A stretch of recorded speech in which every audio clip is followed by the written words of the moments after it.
they didn't know where they was going, but they knew where they wasn't it?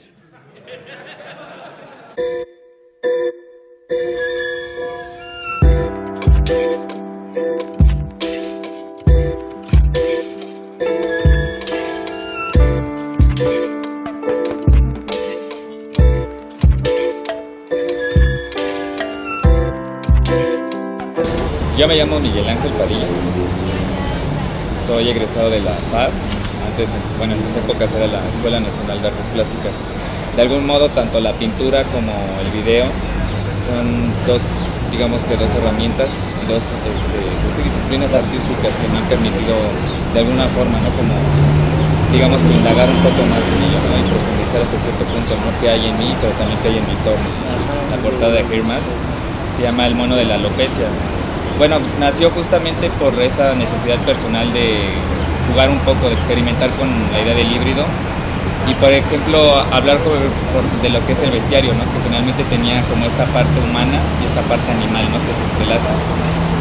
Pero ahí va el juego que yo quise hacer, ¿no? Que era un poco sustituir esta parte humana con la mímesis, ¿no? De la parte humana que, por ejemplo, se desarrolla en maniquís o en muñecos, ¿no? En simulaciones, vaya, ¿no? De la figura humana, ¿no? Que siempre siguen latentes. Entonces, por eso, ¿no? Esta es como una de las primeras que yo realicé en ese momento. Y nuevamente, por ejemplo, abordar esta figura, ¿no? Del muñeco, el maniquí, o esta figura, digámoslo así, plástica, para abordar justamente también de qué manera, ¿no? Nos ubicamos también encasillados, ¿no? Dentro de un contexto social, en un entorno. Por eso esta imagen, ¿no? Que es un conjunto de muñecos atrapados en una bolsa de plástico, que habla un poco sobre la manera en la que, pues, nosotros, ¿no? También como individuos estamos atrapados a veces, ¿no? En la cotidianidad. Somos un mar de gente, estamos atrapados en un mar de ciudad o en un mar de contexto, pero que al final del día siempre ubicamos o tratamos de encontrar como este escape, esta válvula, ¿no? Para poder respirar. Pues bueno, aquí también un poco más, ¿no? Significación con lo que son justamente, ¿no? Los maniquís o las esculturas.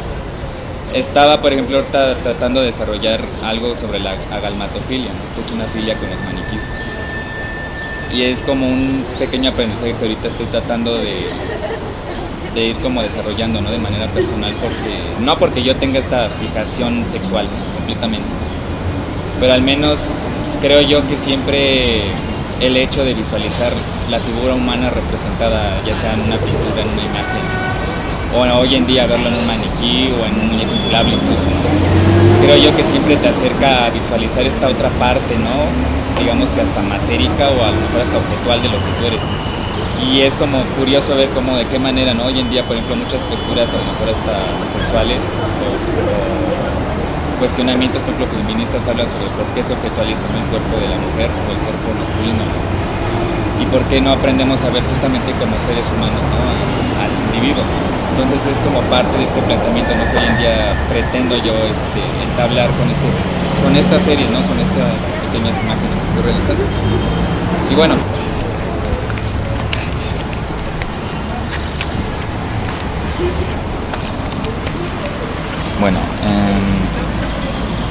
pues esta pequeña serie que tengo aquí fue desarrollada en Halloween del 2011, me parece. Decidí en esa época, pues primeramente como que sentarme, ¿no? A la puerta de mi casa a regalar dulces a los niños y ponerme a observar, ¿no? De qué manera ellos reaccionaban al interactuar conmigo y pedirme dulces, o a veces sus papás, ¿no? Pedirme dulces para ellos. Entonces, retomando un poco esta idea, ¿no? De cómo uno se puede personificar a partir de un interés personal, pues creo que el motivo más cercano es justamente, ¿no? Esta festividad de Halloween, en la que, pues, todos optan, ¿no? Por disfrazarse. Pero bueno, aquí lo vi desde los niños, ¿no? Como ellos son intervenidos, ¿no? En su propia imagen, en su estética, y traté de darle como este close-up al rostro, porque bueno, siempre he tenido esta perspectiva de que al final de cuentas la manera más directa de identificar a alguien es por su rostro, ¿no? Tú sabes de manera íntegra quién es alguien si visualizas su cara, si visualizas que tiene ciertas facciones, y a lo mejor esta persona te puede remitir a otra persona, pero porque tú lo visualizaste a lo mejor desde su rostro, ¿no? Es como la primera experiencia, yo siento, que se visualiza. Esta, bueno, es parte de una experimentación también que realicé. Está pintado solamente con maquillaje facial Y justamente, ¿no? Pues es también como retomar este close-up del rostro, ¿no? Como hasta cierto punto creo yo que se vuelve una pequeña abstracción cuando solamente te enfocas en una sola parte, ¿no? Del rostro o en un pequeño recuadro del mismo, que te lleva no solamente como un motivo pictórico, sino también como una, no sé, yo diría que como una,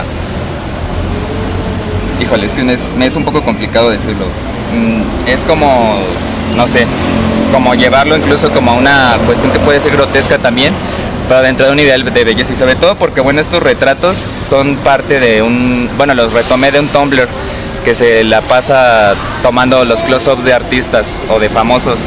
Entonces es como un poco también cazar esta parte del ideal de belleza que te muestran en televisión, pero para volverlo hasta cierto punto, no con la intención de querer volverlo grotesco porque yo quiera, sino porque creo yo que también está inmerso en esa parte grotesca, ¿no? En la que tú observas el detalle de algo y te permite ver más la imperfección. Entonces por eso te digo, ¿no? Siempre va como casada esta idea de la belleza con la parte grotesca, porque siempre van conjuntos. Si no existe una, yo siento que nunca vas a poder percibir otra, ¿no?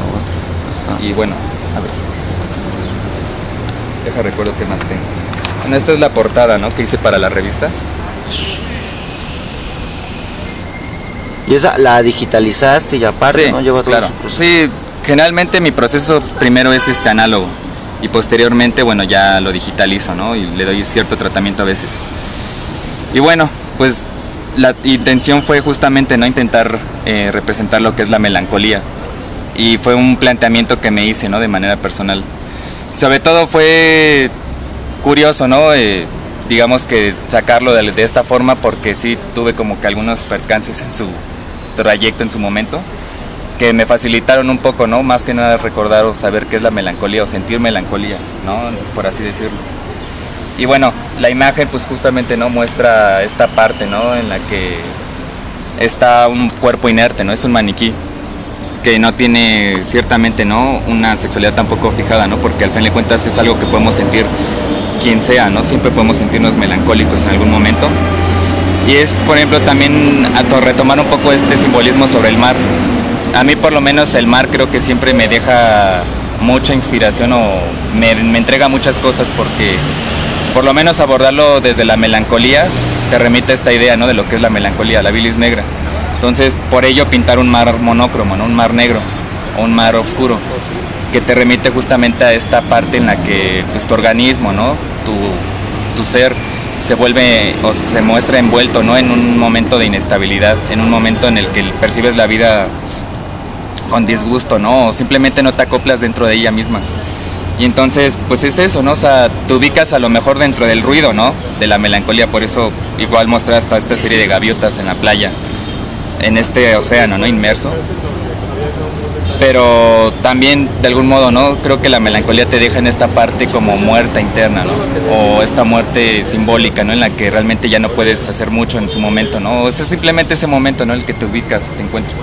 Bueno, eso es como la forma en la que percibí en esta ocasión, ¿no? La melancolía, y se las compartí ahora en...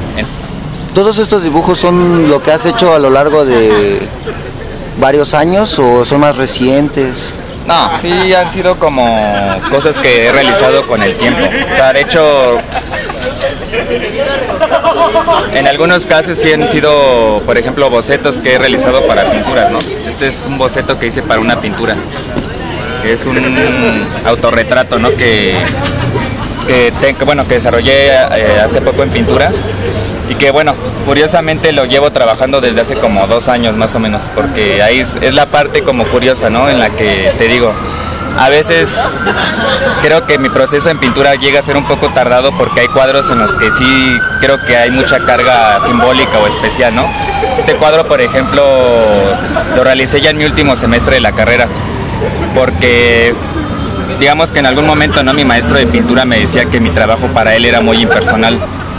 Entonces fue una cuestión que a mí personalmente me conflictió, ¿no? Como saber de qué manera, ¿no? Podía yo hacer algo personal, o de qué manera realmente podría abordar una temática para que realmente fuera honesta, ¿no? Entonces decidí autorretratarme bajo la regadera, ¿no? Y digamos que de alguna manera como que abordar la parte del ego, pero siendo como deslavado, ¿no? Como cambiarlo para aplicar justamente esta parte de la renovación. en la que a lo mejor sufriste o tuviste a lo mejor un percance, pero te transformas nuevamente, y abordar esta parte, ¿no?, en la que nos deconstruimos, ¿no?, como seres humanos. Y bueno, pues aquí están los bocetos, ¿no?, de las ilustraciones, ya antes, digamos, que del proceso digital. Aquí están algunas, y bueno, voy a darle como vuelta. Es igual parte del primer bestiario que hice. De hecho, Hermas lo inicié primero como con intención de un bestiario, para abordar justamente este híbrido, ¿no?, entre la parte animal y la mímesis humana. Este es otro.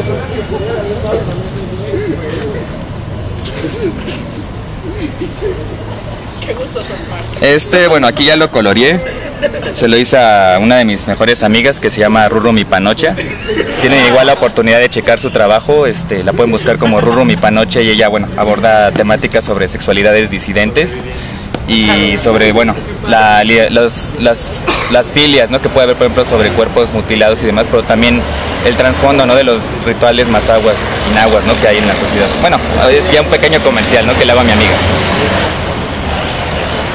Y bueno, nuevamente, ¿no?, bajo esta interacción con el individuo, el espectador en Hermas, decidí, por ejemplo, hacer otra dinámica que era el meme, ¿no?, de Por favor, donde, pues bueno, este meme que se puso de moda en su momento y que se hizo la intervención como hasta figuras religiosas o, no sé, extractos de películas o hasta de fotografías, decidí yo llevarlo un poco a la ilustración para invitar justamente al espectador, ¿no?, a que si quieren tener su propio Por favor, pues me contacten. De hecho, esa invitación sigue abierta aún. Si quieren hacerlo, pues me mandan solamente la imagen y les armo la imagen, ¿no? Aquí está un poco llevado. Bueno, este es igual parte también del bestiario. Aquí hay otro.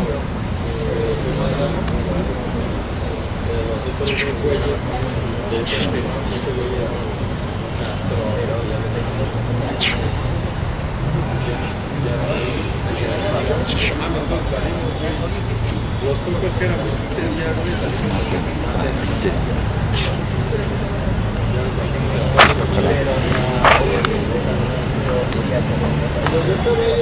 Ahora, veo que se repite constantemente, ya me hablaste un poco del mar, obvio, pero sí, se repite constantemente en los peces, las sirenas. Sí, de hecho, este es otro párrafo.